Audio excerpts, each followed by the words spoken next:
Hello my loyal companions, welcome back to the channel. In today's video I want to go over some more of the features from the PTS server update that should eventually be coming to live servers when the next release of Rogue Company drops. Specifically today I want to look at some of the new map changes that will be coming that really can play a bit of an impact into the development of the game and the way these maps are played. If you do go on to enjoy the video or just want to see daily educational Rogue Company content, make sure you drop a like and subscribe to the channel, but for now, let's get into it.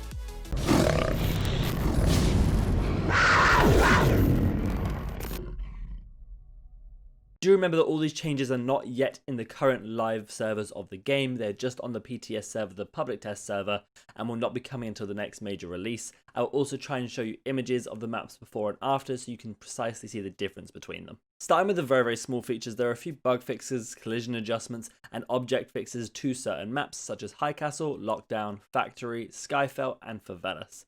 These won't be things that we can really see, but we may notice them if you've come across any bugs or issues within the game. They should be adjusted for based off the feedback we've been giving the developers. The more impactful changes are coming to maps such as Canals, Icarus, Vice, Lockdown, and Windward. The Canals change is something strikeout specific. It's actually adding a new spawn point for the defenders on the warship, or what we would know as the A side of the map. This additional spawn point will stop some of the spawn camping that can happen on Canals to the defenders side and allow them just to spawn in a different location and get some more rotation routes in to try and take some of these strikeout points. They've also fixed an issue where you can see through walls in certain areas of the map. This is now adjusted, so hopefully we won't be able to find locations that easily going forward. Now moving on to Icarus, this was given quite an interesting change. If we look to the center of the map, where the half walls are and that fountain in the middle, there has been a slight adjustment to the line of sight that's available in that location. Originally, you used to be able to see from the half wall past the fountain down towards the corner of the A site.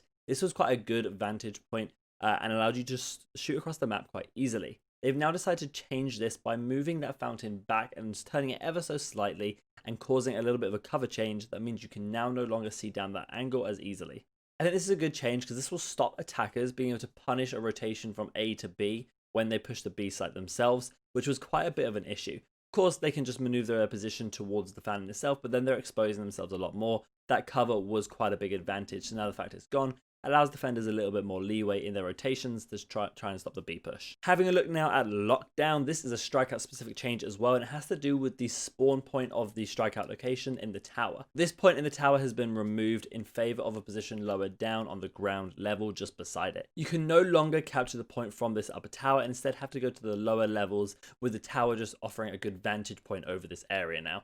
I think this is a good change as a lot of people were frustrated with the tower, although personally I wouldn't have minded if the tower was still in the zone. You could capture it, but perhaps that's not the vibe they were going for. I think that would still have given a unique change to that location though. Skipping on over to Wynwood, they did make the change now that you cannot see enemies through the middle of the church building. They said they would do it last patch, didn't quite work, so hopefully they've fixed that properly going into this patch so you can no longer see those rotations early through the whole building. They also apparently fixed the ledge on Windward where people could go onto that they weren't meant to. I don't specifically know where this point was, but at least it's fixed and stopped some of that exploiting that can occur. And the small changes, they did review some of the strikeout spawns on this map. Hopefully you no longer spawn under the zip wire that heads towards the A site. That really annoyed me because I used to jump on it by accident all the time when I spawned. But there are some more substantial changes to this match in terms of demolition as well. Now attacks on this map used to be able to plant the bomb at the end of the zip wire so that they could see it all the way back from their spawn with a long range weapon or sniper. This has now been removed and the spawn point no longer looks over that specific location. It's pushed much further back into where that B site was just before the jump up.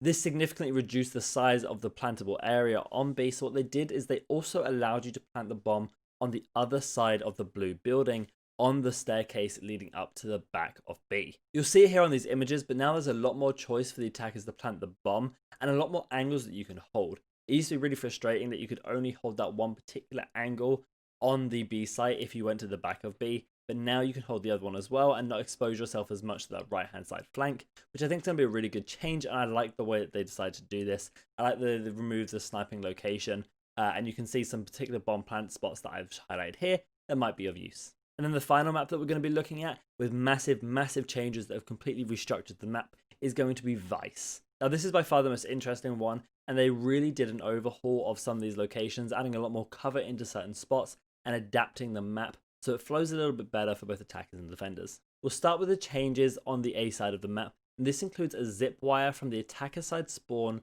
to the back of the cafe area on the approach to the A site itself. Now, this used to be a good sniper spot, being able to snipe people from this location, but it was kind of odd, and I kind of wondered why it was there at a particular angle.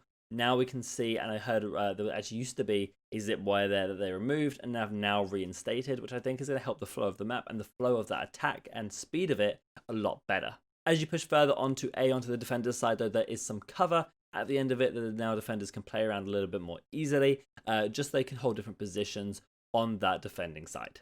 Transitioning then into mid from the defender side spawn, there is a few more bits of cover that lead to the approach in mid, so they can sit sort of more central and try and guard some of those areas. And then the fountain itself in the center has also changed to be a much more solid piece of cover, where before it was kind of, you could get shot behind it. It wasn't really the best piece of cover.